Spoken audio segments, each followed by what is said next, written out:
The DNA evidence no longer supports the theory of evolution. There was a deep conflict between what his theory told him to expect to find, namely an abundance of transitional forms going. Evolution, not only is not, but it cannot be our story. Animals just looked like they appeared suddenly because he thought that the fossil record was incomplete. Theory of evolution के हवाले से internet पर बहुत सारी videos मौजूद हैं जिसमें इस पर बहस की जाती है। कुछ जगहों पर इसे हकीकत माना जाता है और आने वाली नस्लों को भी पढ़ाया जाता है। कुछ मुसलमान इसे इस्लाम से साबित करने की कोशिश करते हैं तो ज़्यादातर मुसलमान इससे इनकार करते हैं। साइंसदानों में इस पर बहुत से इख्तलाफात पाए जाते हैं।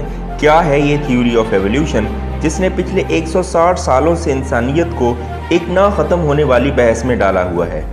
इस वीडियो में हम इसकी हकीकत से आम आदमी को रोशनास कराएंगे और बताएंगे कि इसमें कितनी सच्चाई है और आखिर में ये कि इस्लाम इसके बारे में क्या कहता है। मैंने इस वीडियो को बनाने के लिए बहुत ज़्यादा रिसर्च की, मुख्तलिफ बुक्स और मुख्तलिफ साइंटिस्ट के डायलॉग सुने, मुख्तलिफ उलमा को भी सुना और आखिर में किस नतीजे पर पहुँचा ये इस वीडियो के आखिर में बताया जाएगा। किसी भी थ्योरी को कायम करना आसान होता है पर इसे साबित करना उतना ही मुश्किल। किसी भी थ्योरी की मुखालफत में कोई एक भी साइंसी नतीजा निकल आए तो इस थ्योरी को रद्द किया जा सकता है। प्रोफेसर चार्ल्स एम्विन के मुताबिक कोई भी थ्योरी कभी भी फैक्ट नहीं हो सकती। थ्योरी ऑफ एवोल्यूशन के मुताबिक इंसान बंदरों से वजूद में आए तो आज हमें बंदर क्यों देखने को मिलते हैं? आखिर तमाम बंदर इंसानों में क्यों नहीं इवॉल्व हो गए? इस किस्म के सवालात अक्सर इंसानों के जहन में आते हैं। कुछ लोग तो एवोल्यूशन को मानने से ही इनकार कर देते हैं तो कुछ मुसलमान इसे जुज़वी तौर पर मानते हैं। साल 1859 में चार्ल्स डार्विन ने अपनी किताब द ओरिजिन ऑफ स्पीशीज़ लिखी और इसमें उन्होंने बात की दो चीज़ों की, यानी नेचुरल सिलेक्शन और रैंडम म्यूटेशन की। नेचुरल सिलेक्शन का मतलब है कि कोई भी जानवर अगर आगे सरवाइव करता है तो इसका सारे का सारा दारोमदार नेचर पर होता है। यानी अगर 3 तितलियां हैं तो सफ़ेद और एक ग्रीन है तो सफ़ेद नहीं बच पाती हैं जबकि ग्रीन अपने आप को बचा लेती हैं और आगे अब इन्हीं की नस्ल चलती है। रैंडम म्यूटेशन का मतलब है कि जानदारों के डीएनए में कुछ जेनेटिक तब्दीलियां आती हैं और ये तब्दीलियां अगली नस्ल में भी मुंतकिल होती रहती हैं और इस तरह से काफ़ी अरसा के बाद वो एक नई नस्ल में तब्दील हो जाती हैं। जैसे अगर किसी इंसान की आँखों का रंग काला है और उसके बच्चों में आँखों का रंग ग्रीन आ गया है तो इसे एक सिंगल म्यूटेशन कहते हैं। इस थ्योरी के मुताबिक तमाम जानदार एक सिंगल सेल से वजूद में आए। वो सेल कहाँ से आया और वो खुद ब खुद कैसे बना? वो सिर्फ एक ही बना या उस वक़्त इस तरह के और सेल भी बने और इसके बाद ऐसा सेल क्यों नहीं बना? ये चंद एक सवालात थे जो उस वक़्त इस थ्योरी पर उठाए गए जिसका डार्विन के पास कोई जवाब ना था, जिसका जिक्र नो इंटेलिजेंस अलाउड में भी किया गया है। ओके, तो बहरहाल ये सिंगल सेल किसी केमिकल प्रोसेस के तहत खुद ब खुद बना और इस सेल ने मज़ीद इवॉल्व किया और फिर मुख्तलिफ जानदार यानी दरख्त, पेड़ पौधे, जानवर और इंसान यानी होमोसिपियन बन गए। जैसा कि आपको ये एवोल्यूशन का एक खूबसूरत सा दरख्त नज़र आ रहा है। इसकी बुनियाद एक सिंगल सेल था और बाकी तमाम जानदार इससे बने। तो अक्सर लोगों में ये एक मिसकंसेप्शन पाई जाती है कि इंसान बंदरों से इवॉल्व हुए, पर ऐसा हरगिज़ नहीं है, बल्कि इंसान, बंदर, गोरिल्लाज और चिंपैंजीज इन तमाम के इंसेस्टर्स मतलब आबाओ अजदा एक ही थे और ये कॉमन इंसेस्टर भी हज़ारों साल गुजारने के बाद, मुख्तलिफ रूप धारने के बाद इस काबिल हुए कि बंदर और इंसानों में इवॉल्व हो सकें। यानी Australopithecus to Homo habilis, Homo habilis to Homo erectus, Homo erectus to Homo neanderthals and Homo neanderthals to Homo sapiens. अब आगे बढ़ते हैं और देखते हैं कि इस थ्योरी के बारे में साइंस क्या कहती है। ऐसा तो है नहीं कि साइंस ईमान पे चलती है, या मैं कोई कुरान की बात करूं तो साइंस की थ्योरी को साइंस से ही देख लेते हैं और आखिर में फ़ैसला आपने करना है कि इस थ्योरी में किस हद तक सच्चाई है। इस हवाले से चंद एक अथेंटिक रिसर्च पेपर्स को मैं यहाँ पर ऐड करना चाहूँगा और इनके रेफरेंसेस भी इनके नीचे दिए गए हैं। तो जो लोग साइंस पढ़ते हैं उन्हें पता ही होगा कि रॉयल सोसाइटी एक बहुत ही अच्छा और ऑथेंटिक पब्लिकेशन सेंटर है। उन्होंने 2016 में ही अपना एक पेपर शाया किया जिसका नाम ऑस्ट्रालोपैथिकस टू होमो है, जिसमें वो बताते हैं कि although the transitions from Australopithecus to Homo is usually thought of as a momentous transformation, the fossil record bearing on the origin and earliest evolution of Homo is virtually undocumented।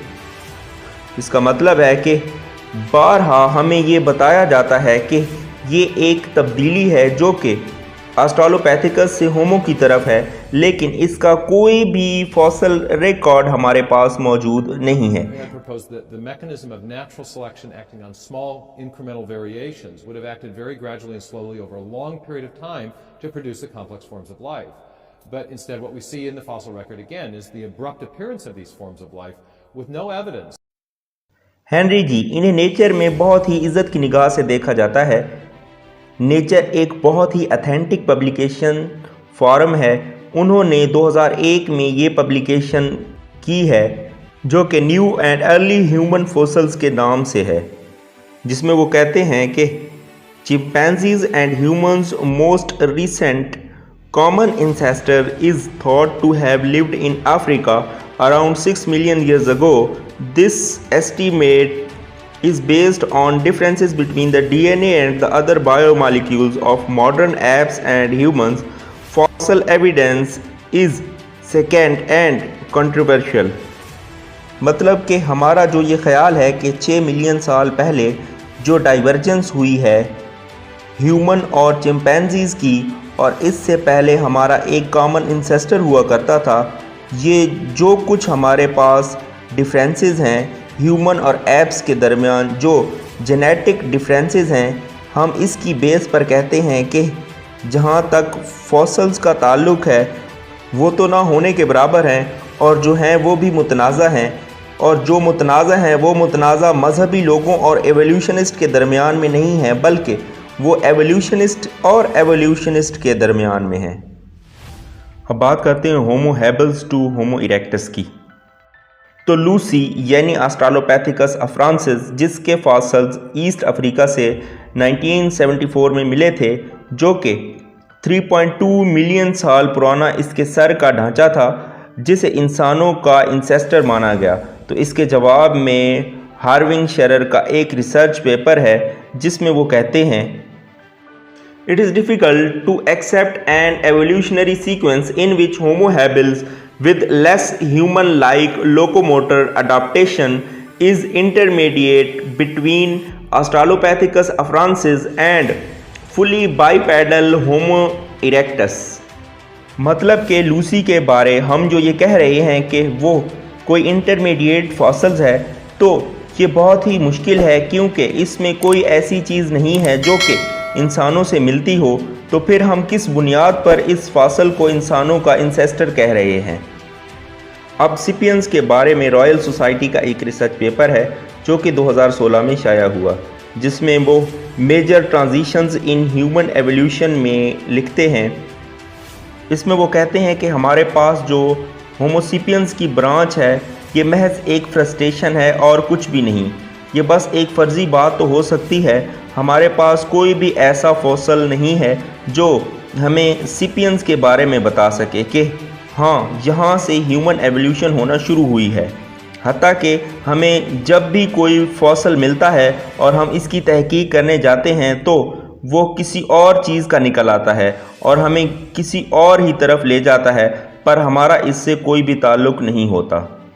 इसमें एक और research paper है जो कि natural history museum UK का है, जिसके researcher the Francis Crick Institute and the Max Planck Institute for the science of human history हैं। इसका मतलब है कि हमारे पास बहुत सी थ्योरीज़ होती हैं और इनमें कुछ न कुछ कांस्टेंट होता है, पर थ्योरी ऑफ एवोल्यूशन में कुछ भी कांस्टेंट नहीं है। ये बस एक थ्योरी है और इसका कोई भी सबूत हमारे पास नहीं है, और इस हवाले से हमारे पास कोई भी फॉसिल रिकॉर्ड मौजूद नहीं है जिसमें ट्रांजिशन हुई हो, यानी ऑस्ट्रालोपैथिकस से होमो हैबिल्स होमो हैबिल्स से होमो इरेक्टस और होमो इरेक्टस से होमो सेपियंस। ये पेपर अभी फरवरी 2021 में नेचर में ही पब्लिश हुआ है, जो कि ओरिजिन ऑफ ह्यूमन इंसेस्ट्री के हवाले से है, जिसमें इसके राइटर बर्गस्ट्रोम और ए स्ट्रिंगर्स कहते हैं, मतलब कि आम ख्याल जो लोग समझते हैं मामला इसके बिल्कुल बरअक्स है। हमारे पास ना तो कोई जेनेटिक एविडेंस है और ना ही कोई फॉसल एविडेंस है जिससे हम अपने ओरिजिन का पता लगा सकें कि हमारी एवोल्यूशन हुई है।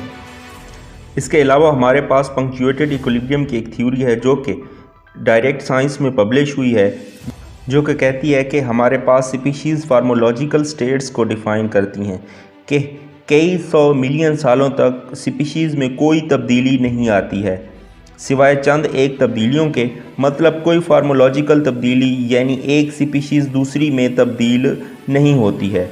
हमें इस थ्योरी की ज़रूरत क्यों पड़ी, इसके बनाने वाले की तरफ बढ़ते हैं।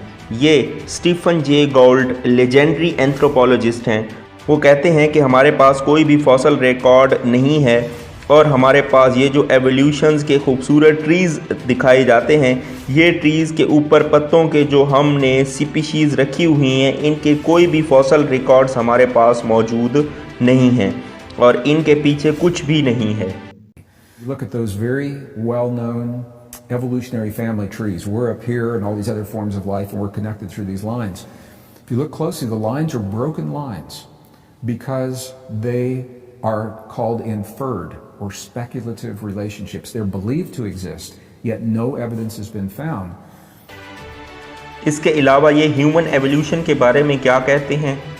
वो कहते हैं कि हम जो कहते हैं कि फॉसल रिकॉर्ड्स हमारे पास मौजूद हैं, वो महज टूटे हुए चंद जबड़ों और चंद टूटी फूटी खोपड़ियों के अलावा कुछ भी नहीं है। मतलब ये कि ये जो कहा जाता है कि हम ऐप से इवॉल्व हुए हैं, इस हवाले से हमारे पास कोई भी फॉसल रिकॉर्ड नहीं है।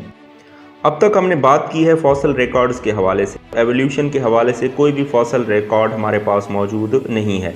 अब हम बात करते हैं जेनेटिक चेंजेस की। तो इसके हवाले से हमारे पास एक सैनफर्ड जे का रिसर्च पेपर मौजूद है जो कि theoretical biology and medical modelling में 2015 में शाया हुआ। इसमें स्केल ये बताते हैं कि अगर 1, 2 से 8 तक नेकोटाइड्स की स्ट्रिंग्स हों तो इसमें पॉपुलेशन जेनेटिक तक जाने का जो टाइम लगता है वो कितना है। ये टेबल बनाया है क्रिएशनिस्ट ने, लेकिन इसको एवोल्यूशनिस्ट भी इस्तेमाल करते हैं और इस पर किसी किस्म का किसी को भी कोई एतराज़ नहीं है। सो पहली म्यूटेशन को ज़ाहिर होने का जो टाइम है वो 1.89 क्रॉस 10⁵ ईयर्स है और इसको सस्टेन करने में कितना टाइम लगता है वो है 1.52 क्रॉस 10⁶ ईयर्स। फिर इसकी एम्प्लीफिकेशन यानी इससे फिक्स होने में कितना टाइम लगता है वो है 1.65 क्रॉस 10⁴ ईयर्स। तो पहली सिंगल बेनिफिशियल म्यूटेशन के होने में हमें तकरीबन 1.5 लाख साल लगता है। इस तरह से अगर हम 8 की लेंथ पर जाएं तो सिचुएशन कुछ और ही हो जाती है और एक सिंगल बेनिफिशियल म्यूटेशन के होने में 1.85 क्रॉस 10⁻10 ईयर्स लगते हैं, यानी 18.5 अरब साल लगते हैं, जो कि हमारी ज़मीन की उम्र से भी ज़्यादा हैं, जो कि नामुमकिन है। मतलब जेनेटिक म्यूटेशन से भी हमें ये पता चलता है कि एवोल्यूशन नहीं हो सकती। तो नतीजा ये निकला कि हमारे पास ना तो कोई फॉसल रिकॉर्ड है और ना ही जेनेटिकली ये मुमकिन है, क्योंकि म्यूटेशन के लिए जितना टाइम दरकार है वो हमारे पास है ही नहीं। The DNA evidence no longer supports the theory of evolution as the mechanism for human origin.